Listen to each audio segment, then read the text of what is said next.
Hi, I'm Dr. Amy Robbins, and welcome to Life, Death, and the Space Between podcast. I'm a licensed clinical psychologist and medium, and here we explore life, death, consciousness, and what it all means. Today, I have a new ghost story on the podcast. If you are new to the podcast, ghost stories are an opportunity for my listeners to share their experiences, all of which have been incredibly amazing, with connections to the other side or premonitions or whatever their experiences are. So if you have a ghost story you'd like to share, please reach out to me at dramyrobbins@gmail.com and just write out your ghost story. I'll get back to you. If you have already written me a ghost story and I have missed it, please just ping me again and let me know. I tried to keep really good track of them, but some things have fallen by the wayside. Also, if you are new to listening to me, I do have a newsletter that goes out every other week. You can find that at dramyrobbins.com. I also am going to be recording I'm going to be recording chats on Fireside. So Fireside is a new app that's coming out right now. It's in beta, but you can still follow me there at www.firesidechat.com/Amy Robbins, and you can be a part of the conversation. So please join me over there. I'd love to invite you all into my conversations as well. And that is the beauty of Fireside. So now to today's ghost story. In the early 1990s, I was employed as a hospice social worker.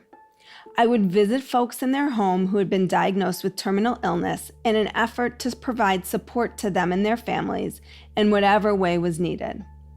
This story is about a hospice patient named Paul. Not his real name, but for the purposes of this story, this is what we'll call him. I initially met Paul and his wife in their home along with the hospice nurse I was teamed with. Paul had been through cancer treatment and was told there was nothing else medically that could be done for him. When the treatment quit working, he was referred to hospice. Both Paul and his wife were accepting of what was happening, which was not always the case. Paul's type of cancer was one in which there could be months of quality time prior to a decline. That is how it was for Paul. Paul wanted very much to live, and we would talk about that. But there was always a grace about accepting the inevitable. I visited Paul and his wife over the following months. I developed a deep connection with Paul, and he with me, that had a different quality that was difficult to describe. I admired him and liked him as a person. He was an interesting and accomplished man. He purchased a sports car after being admitted to hospice and enjoyed driving it.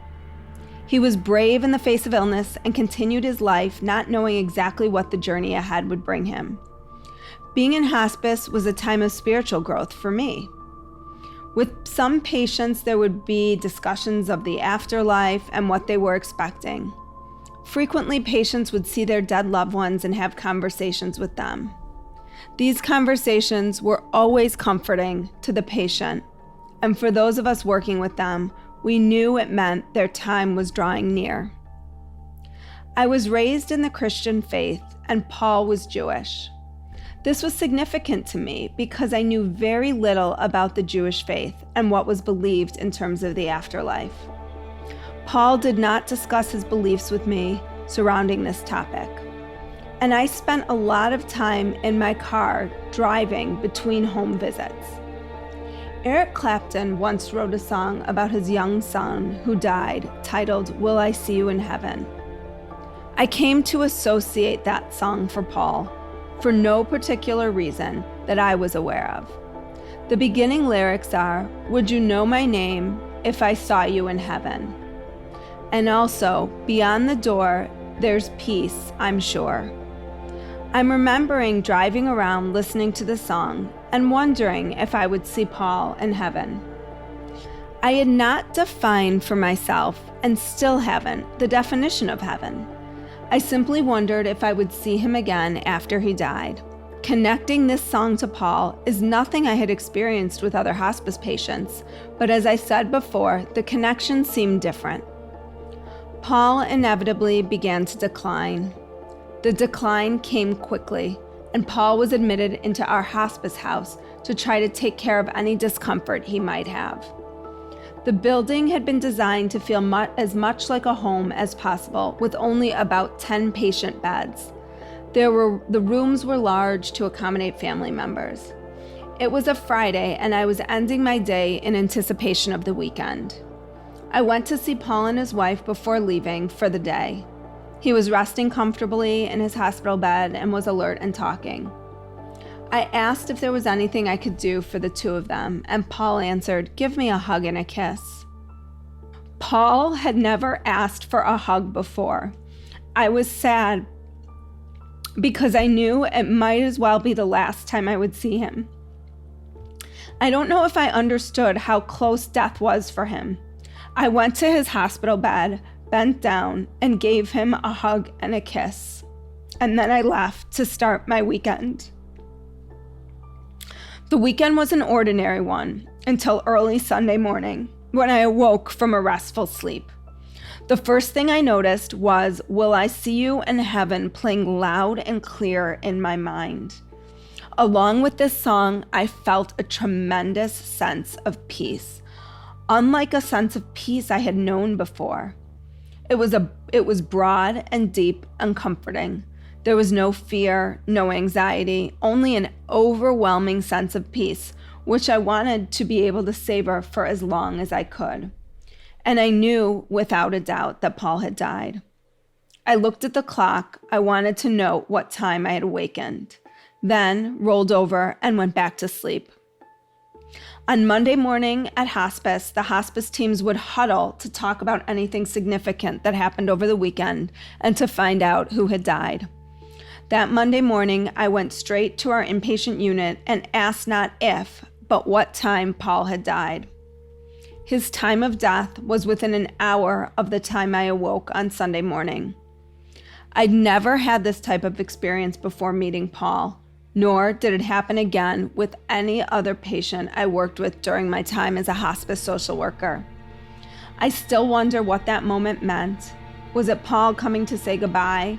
Was it him letting me know that he was feeling this tremendous sense of peace after dying? Or maybe it was him saying, "See, you did see me in heaven." I will cherish that memory for the rest of my life. Paul gave me an unexpected gift that Sunday morning, which I will never forget. Thank you so much for sharing your story. And I think I got emotional. I'm just reflecting on it as I'm talking. Particularly when I heard him, or when I read, give me a hug and a kiss. One of the things that I've missed the most over the time in COVID was hugging my friends, I obviously hug my children, but those hugs, those intimate moments of connection are so meaningful to people. And I think when we think about someone being on their deathbed, literally, and the simplicity of a hug, that is so meaningful to people. So with that, go give someone you love a hug. And if you have a ghost story to share, please reach out to me. Like what you heard today and want to hear more? Wondering what comes next and what it all means?